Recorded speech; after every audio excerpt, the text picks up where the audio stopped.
comprendre que notre culture a un péché, c'est de penser que nous devons être bons envers tout le monde. Alors, du moment où on a commencé à avoir une pensée universaliste et accueillir sur notre sol des nomades qui avaient une culture extrêmement violente, c'est là où le déclin a commencé.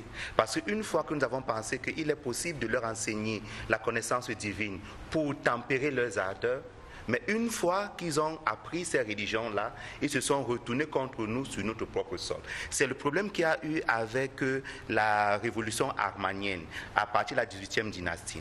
Lorsque des groupes de Hyksos ont été initiés à notre culture, on a désigné un prêtre du nom de Osaship Mahmoussé pour continuer à les former dans la religion vraie.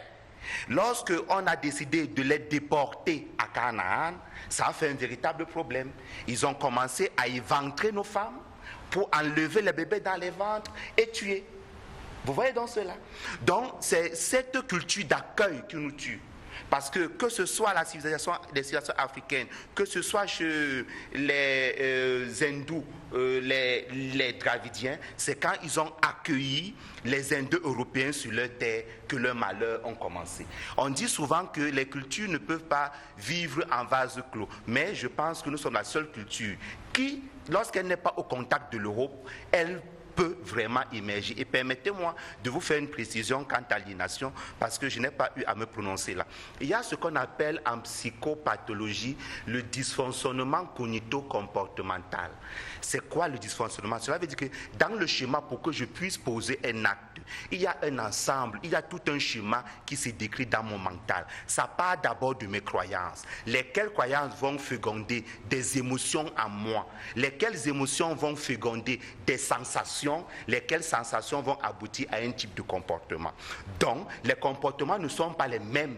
Les comportements sont les mêmes en fonction des religions qu'on pratique. Maintenant, lorsque vous pratiquez une religion traditionnelle qui est une religion domestique qui voudrait qu'on doit vivre ensemble dans un même cadre, vous avez un type de comportement bien précis. Mais le problème se pose à quel niveau?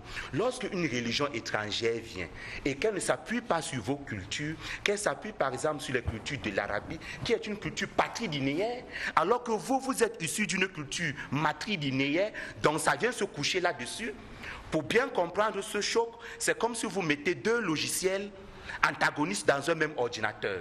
Il aura de sérieux problèmes pour fonctionner. À partir de ce moment-là, celui-là qui a eu à subir ce type de phénomène d'agressivité dans son mental, il s'ensuit un dysfonctionnement de sa personnalité. Et c'est là où se situe l'aliénation sur le plan technique. Merci. Alors, Monsieur Taillou, j'aimerais savoir pourquoi nos ancêtres, qui ont été très forts d'après vous, ne nous viennent pas en aide. Tous les jours, on se frappe la tête au sol, on s'écorche les genoux, mais aucun résultat.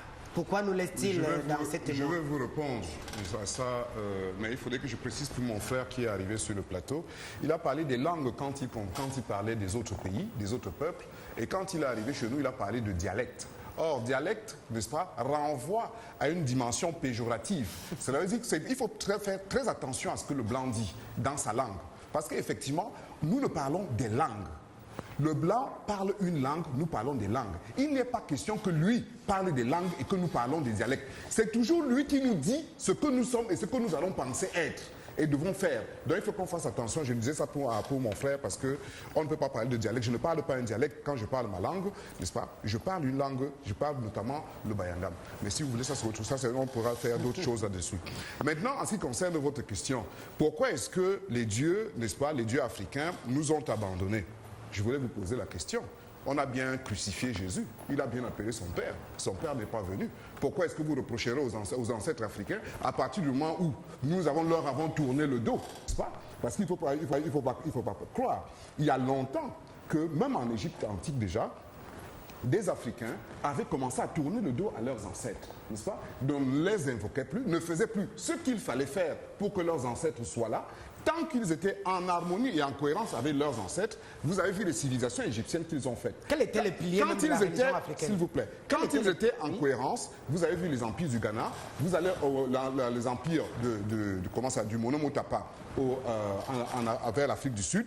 Donc vous avez vu, dès lors qu'un peuple sort et est en disjonction avec ses propres repères culturels, il tombe là-dessus. Maintenant, quel est le repère, n'est-ce pas? Quels sont les piliers de la croyance occidentale, de la croyance africaine? Tout à fait. Ça, c'est ce qu'on appelle de manière très commune la marade. C'est la vérité, la justice et l'harmonie. Si vous voulez, on peut entrer dans le détail de ce que c'est que la vérité, ce que c'est que la justice et ce que c'est que l'harmonie. Donc, de ce point de vue-là, voilà les piliers, parce que je ne sais pas si vous me permettez d'aller au plus loin, mais je vous laisse, donc je vous redonne la parole. Alors, pasteur Christian Beckett, vous nous